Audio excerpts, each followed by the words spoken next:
morning. How are you? It's been great, hasn't it? I've been blown away by the whole thing. In fact, I'm leaving.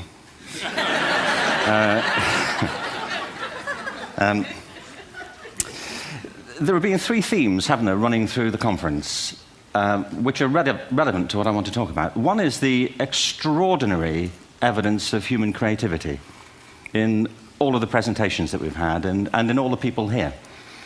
Just the variety of it and the range of it. The second is that it's put us in a place where we have no idea what's going to happen in terms of the future. No idea how this may play out. I have an interest in education. Actually, what I find is everybody has an interest in education. Don't you? I find this very interesting. If you're at a dinner party and you say you work in education, actually, you're not often at dinner parties, frankly, if you work in education, you're not asked, you know, and you're never asked back, curiously. That's I think it strikes me. But if you are, and you say to somebody, they say, what do you do? And you say, you work in education, you can see the blood run from their face. They think, oh my God, you know, why me? It's my one night out all week. But if you ask people about their education, they pin you to the wall. Because it's one of those things that goes deep with people. Am I right? Like religion and money and other things. So I have a big interest in education, and I think we all do. We have a huge vested interest in it, partly because it's education that's meant to take us into this future that we can't grasp. If you think of it, children starting school this year will be retiring in 2065. Nobody has a clue, despite all the expertise that's been on parade for the past 4 days, what the world will look like in 5 years' time. And yet we're meant to be educating them for it. So the unpredictability, I think, is extraordinary. And the third part of this is that we've all agreed, nonetheless, on the really extraordinary capacities that children have, their capacities for innovation. I mean, Serena last night was a marvel, wasn't she? Just seeing what she could do. And she's exceptional, but I think she's not, so to speak, exceptional in the whole of childhood. What you have there is a person of extraordinary dedication who found a talent. And my contention is all kids have tremendous talents, and we squander them pretty ruthlessly. So I want to talk about education, and I want to talk about creativity. My contention is that creativity now is as important in education as literacy, and we should treat it with the same status. Thank you.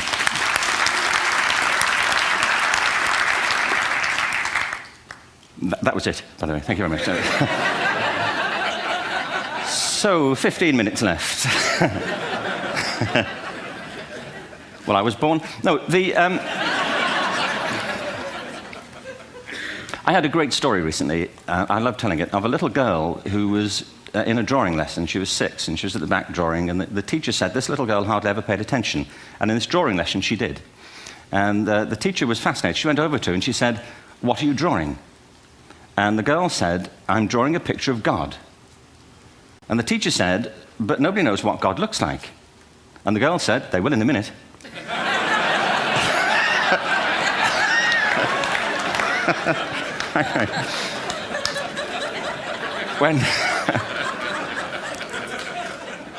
When my son was 4 in England, actually he was 4 everywhere, to be honest. I mean, if we're being strict about it, wherever he went, he was 4 that year. But he was in the Nativity play. Do you remember the story? No, it was big. It was a big story.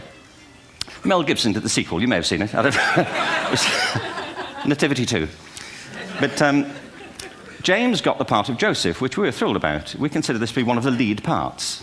We had the place crammed full of agents and T-shirts, you know. James Robinson is Joseph. He didn't have to speak, but do you know the bit where the 3 kings come in? They come in bearing gifts, and they bring gold, frankincense, and myrrh. This really happened. We're sitting there, and they, I think, just went out of sequence. Because we talked to the little boy afterwards and said, you know, are you okay with that? And they said, yeah, why was that wrong? They just switched. I think that was it. Anyway, the 3 boys came in, little 4-year-olds with tea towels on their heads, and they put these boxes down. The first boy said, I bring you gold. And the second boy said, I bring you myrrh. And the third boy said, Frank sent this.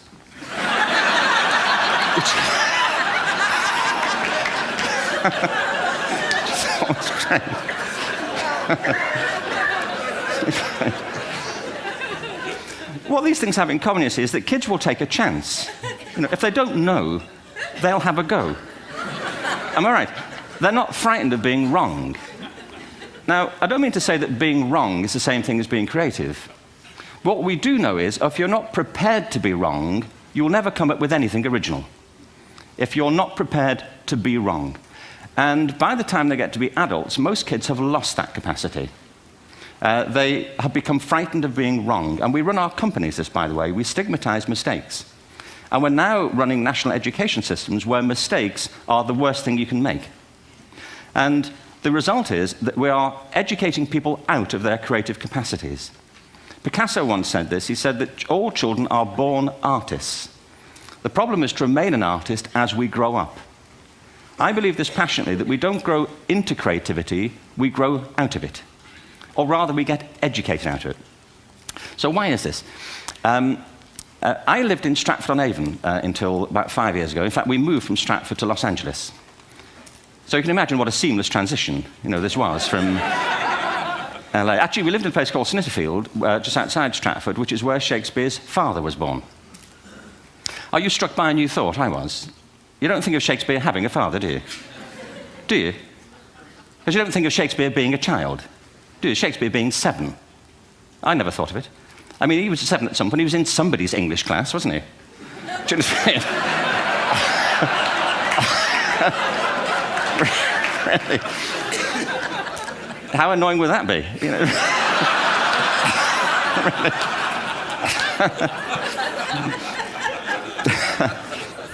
Must try harder. Being sent to bed by his dad, to Shakespeare, go to bed now, to William Shakespeare, and put the pencil down, and stop speaking like that. It's confusing everybody.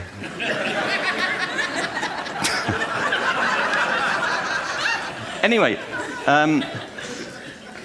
we moved from Stratford to Los Angeles, and I just want to say a word about the transition. Actually, my son didn't want to come. I've got 2 kids. He's 21 now, and my daughter's 16. He didn't want to come to Los Angeles. He loved it, but he had a girlfriend in England. This was the love of his life, Sarah. He'd known her for a month.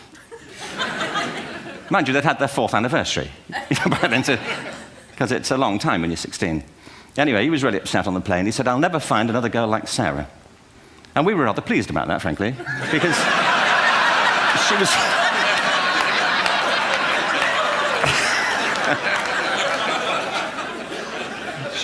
she was the main reason we were leaving the country.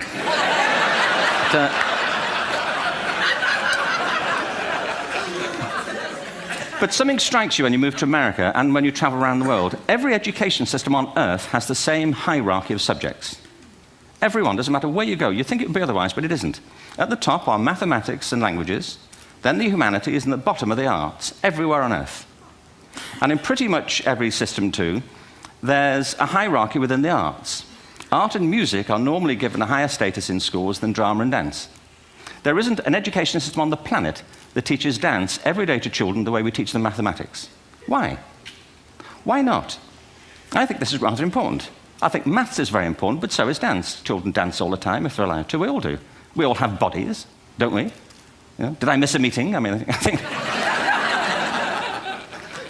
Truthfully, what happens is, as children grow up, we start to educate them progressively from the waist up. And then we focus on their heads, and slightly to one side. If you were to visit education as an alien and say, what's it for, public education, I think you'd have to conclude, if you look at the output, who really succeeds by this, who does everything they should. They're the people who come out all the top. I used to be one of the winners. So there. I think you'd have to conclude the whole purpose of public education throughout the world is to produce university professors. But, we shouldn't hold them up as the high watermark of all human achievement. They're just a form of life. Another form of life. But they're rather curious, and I say this out of affection for them.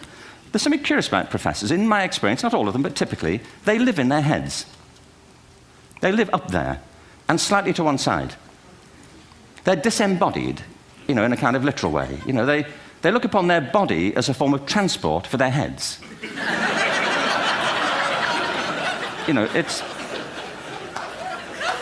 don't they? It's a way of getting their head to meetings.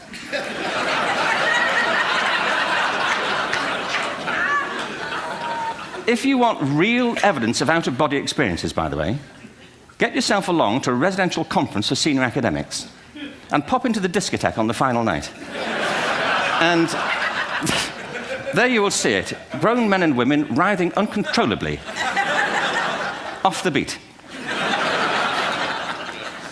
waiting to end so they can go home and write a paper about it. Now,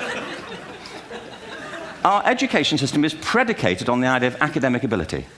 And there's a reason.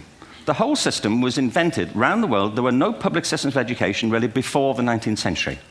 They all came into being to meet the needs of industrialism. So the hierarchy is rooted on two ideas. Number one, that the most useful subjects for work are at the top. So you were probably steered benignly away from things at school when you were a kid, things you liked, on the grounds you would never get a job doing that. Is that right? Don't do music, you're not going to be a musician. Don't do art, you won't be an artist. Benign advice, now profoundly mistaken. The whole world is engulfed in a revolution. And the second is academic ability, which has really come to dominate our view of intelligence because the universities designed the system in their image. If you think of it, the whole system of public education around the world is a protracted process of university entrance. And the consequence is that many highly talented, brilliant, creative people think they're not, because the thing they were good at school wasn't valued or was actually stigmatized. And I think we can't afford to go on that way. In the next 30 years, according to UNESCO, more people worldwide will be graduating through education than since the beginning of history. More people. And it's the combination of all the things we've talked about, technology and its transformational effect on work, and demography and the huge explosion in population. Suddenly, degrees aren't worth anything. Isn't that true? When I was a student, if you had a degree, you had a job. If you didn't have a job, it's because you didn't want one. And I didn't want one, frankly. So, but now, kids with degrees are often heading home to carry on playing video games because you need an MA, where the previous job required a BA, and now you need a PhD for the other. It's a process of academic inflation, and it indicates the whole structure of education is shifting beneath our feet. We need to radically rethink our view of intelligence. We know three things about intelligence. One, it's diverse. We think about the world in all the ways that we experience it. We think visually, we think in sound, we think kinesthetically, we think in abstract terms, we think in movement. Secondly, intelligence is dynamic. If you look at the interactions of a human brain, as we heard yesterday from a number of presentations, intelligence is wonderfully interactive. The brain isn't divided into compartments. In fact, creativity, which I define as the process of having original ideas that have value, more often than not, comes about through the interaction of different disciplinary ways of seeing things. The brain is intentionally, by the way, there's a shaft of nerves that joins the two halves of the brain called the corpus callosum. It's thicker in women. Following on from Helen yesterday, I think this is probably why women are better at multitasking. Because you are, aren't you? There's a raft of research, but I know it from my personal life. If my wife is cooking a meal at home, which is not often, thankfully, but if she's doing... No, she's good at some things. But if she's cooking, she's dealing with people on the phone, she's talking to the kids, she's painting the ceiling, she's doing open-heart surgery over here. If I'm cooking, the door is shut, the kids are out, the phone's on the hook. If she comes in, I get annoyed. I say, Terry, please, I'm trying to fry an egg in here.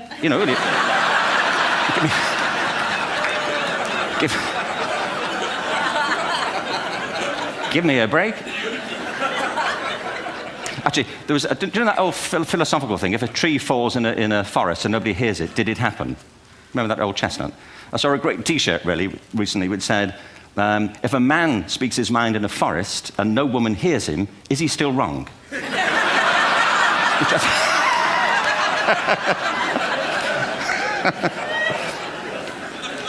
And the third thing about intelligence is it's distinct. I'm doing a new book at the moment called Epiphany, which is based on a series of interviews with people about how they discovered their talent. I'm fascinated by how people got to be there. It's really prompted by a conversation I had with a wonderful woman who most people have never heard of. She's called Gillian Lynn. Have you heard of her? Some have. She's a choreographer, and everybody knows her work. She did Cats and Phantom of the Opera. She's wonderful. I used to be on the board of the Royal Ballet in England, as you can see. And anyway, Gillian and I had lunch one day. I said, how'd you get to be a dancer? And she said it was interesting. When she was at school, she was really hopeless. And the school in the 30s wrote to her parents and said, "We think Gillian has a learning disorder." She couldn't concentrate, she was fidgeting. I think now they'd say she had ADHD. Wouldn't you? But this was the 1930s, and ADHD hadn't been invented, at this point, so it wasn't an available condition. People weren't aware they could have that. Anyway, she went to see this specialist. So this oak-panelled room, and she was there with her mother, and she was led and sat on this chair at the end, and she sat on her hands for 20 minutes while this man talked to her mother about all the problems Gillian was having at school.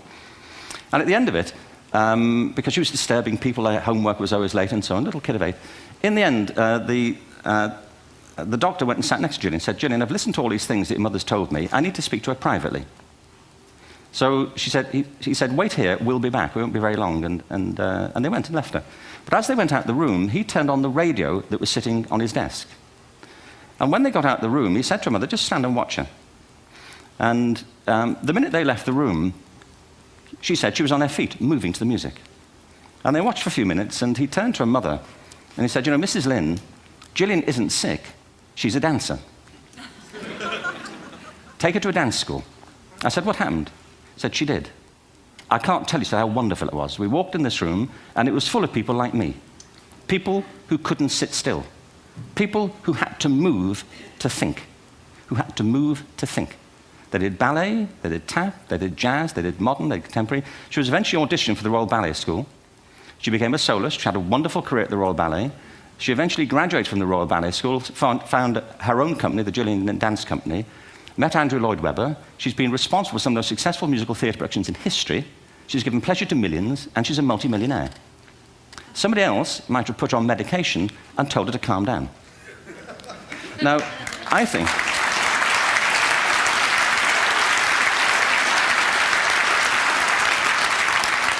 What I think it comes to is this. Al Gore spoke the other night about ecology and the revolution that was triggered by Rachel Carson. I believe our only hope for the future is to adopt a new conception of human ecology, one in which we start to reconstitute our conception of the richness of human capacity. Our education system has mined our minds in the way that we've strip-mined the earth for a particular commodity, and for the future, it won't serve us. We have to rethink the fundamental principles on which we're educating our children. There was a wonderful quote by Jonas Salk, who said, if all the insects were to disappear from the earth, within 50 years, all life on earth would end. If all human beings disappeared from the earth, within 50 years, all forms of life would flourish. And he's right. What TED celebrates is the gift of the human imagination. We have to be careful now that we use this gift wisely and that we avert some of the scenarios that we've talked about. And the only way we'll do it is by seeing our creative capacities for the richness they are and seeing our children for the hope that they are. And our task is to educate their whole being so they can face this future. By the way, we may not see this future, but they will. And our job is to help them make something of it. Thank you very much. Bravo. Hierher. Schön.